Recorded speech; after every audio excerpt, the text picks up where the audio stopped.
I'm not quite sure where the camera's looking. Right, today is day 13, I think. I'm just raking the top layer of what I cut off yesterday. And then I'm going to start in this bit. I'll just turn you around in a minute, but this is the bottom corner, the bottom left hand corner. So once we break through that bit, we then go along the bottom there.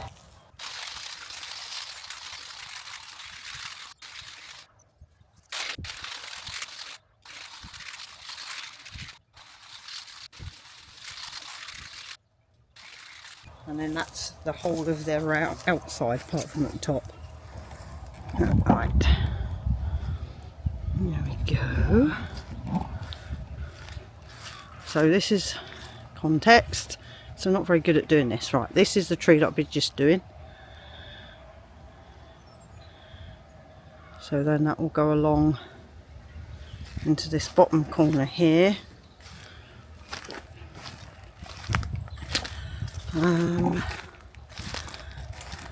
If I can find where, sort of here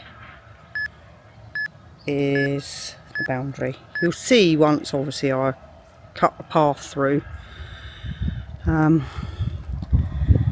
These look beautiful, all the green leaves, but it's actually dead ash and smothered in ivy. Not dead because of the ivy, but I think in another video Ben flashed up a screen to explain what ash dieback is, and it's pretty much affected every ash tree. This one here in front is trying its very hardest to come back. We've been told that if they start shooting up all these, a bit like the willow I suppose, they start shooting up all these little bits because they're frightened, they're dying, so they shoot out new shoots everywhere. But all these branches are as brittle as can be, just a touch and they fall off. I'm finding lots of them in this area that I'm hedge trimming behind, lots and lots of branches where they've fallen off. But that's the patch I'm going to be attempting. Take you over here and show you the difference between one of the ashes that is dead and one that is trying its hardest to keep going. Right, this one in front, all the way up, dead branches and very little prongs that it's sending out. But then the one behind it,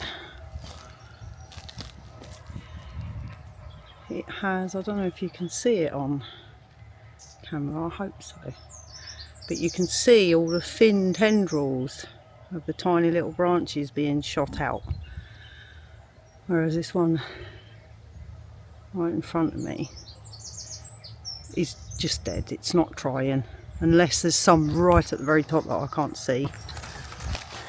Right, so we come up, still got a bit more to get through. We come up into this corner, and where these trees are, somewhere, is our boundary line. The next spot to attack, you can already see here we have a bent over willow. We quite like that one, unless it's obviously snapped and dangerous, but we quite like the tunnel it makes. It's very small, you'd have to be quite short to be going through there, but there's a lot of black currants in this area, and I was wondering about keeping a patch until I decide what to do. This patch here, I'm not sure yet. Everything changes, the more you open, the more your ideas change. So everything really is open to change. Right, I'll sit you back down in the sun because it's a bit gloomy in there. And you can sit in the sun. I'd say under the canopy of this tree, but it doesn't really have a canopy. And watch me fight with these. I think I said it the other day about this hedge trimmer. I find it easier to use this than a bog standard trimmer, because the bog standard trimmer will get through the grass and the thin bits and pieces, but there's blackcurrants, there's thick brambles, there's bits of branches, rotten branches. The brush cutter, the 5-in-1 tool with the strimmer, all sorts of attachments I find too heavy and too long, just too bulky for my height, the petrol strimmer one. But this goes through all sorts. It goes through thick grass. It goes through the blackcurrants, apart from the really thick ones that are like on a branch. And it goes through all the brambles as well. And it's just easier to have one tool when you've got this vast amount that isn't backbreaking to hold, isn't awkward, it's just easy.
I didn't get to end, made the blackbird jump. I didn't get to end the video properly earlier because I abandoned ship. It started to rain and then it went really chilly, and then all of a sudden the hail came, so I kind of gathered all the bits and pieces together and went back upstairs. So I've had an early finish today. I think I finished around 4ish, but I thought I'd just nip back down to show you where I'd got to, because I couldn't film for a lot of it because it was raining as well. But I'll flick you round.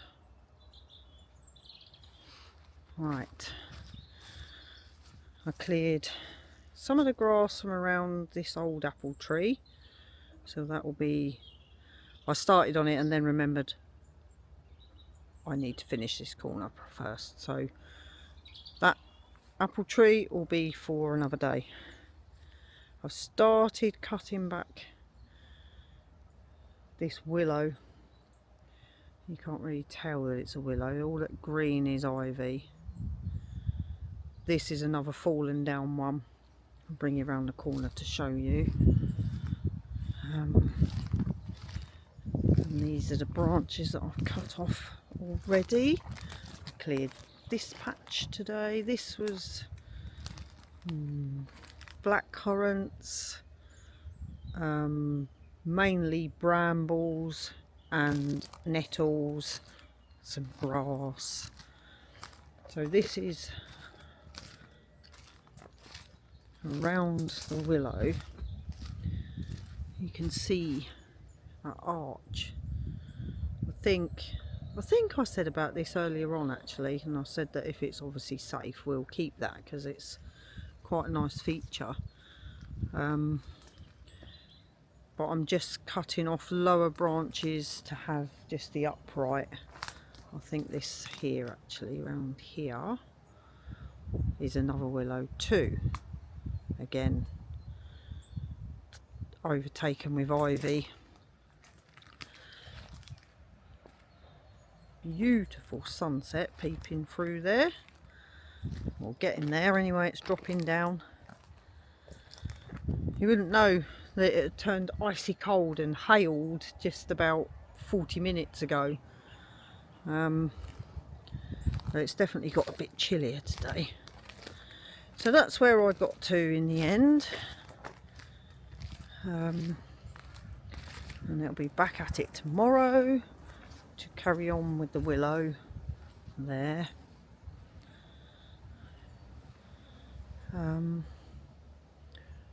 But it's looking good. It's looking really good, and the amount of space now that we have that we didn't have before, obviously we did have it but we couldn't get to it, it's really starting to look great, and I'm looking forward to getting at these apple trees, because even though it's almost lying on its side, it's still budding. It's amazing really, nature. It's the same as this one. All the buds that are appearing. It's just amazing. But we'll see what we can do. We really want to save the apple trees because we're not sure how old they are, but they're going to be cracking on a bit. But we're not sure how we can save some of them because they're almost down. But anyway, that's it for day, I can't remember what I said this morning. I think I said day 13, but it's actually 14? I'm not sure. Ben will tell us. Anyway, so that's it for today. Rain did stop play, but hopefully tomorrow. There's so many birds around. Yeah, hopefully tomorrow it'll all be calmer and we'll get to see it then. Bye bye, thank you for watching.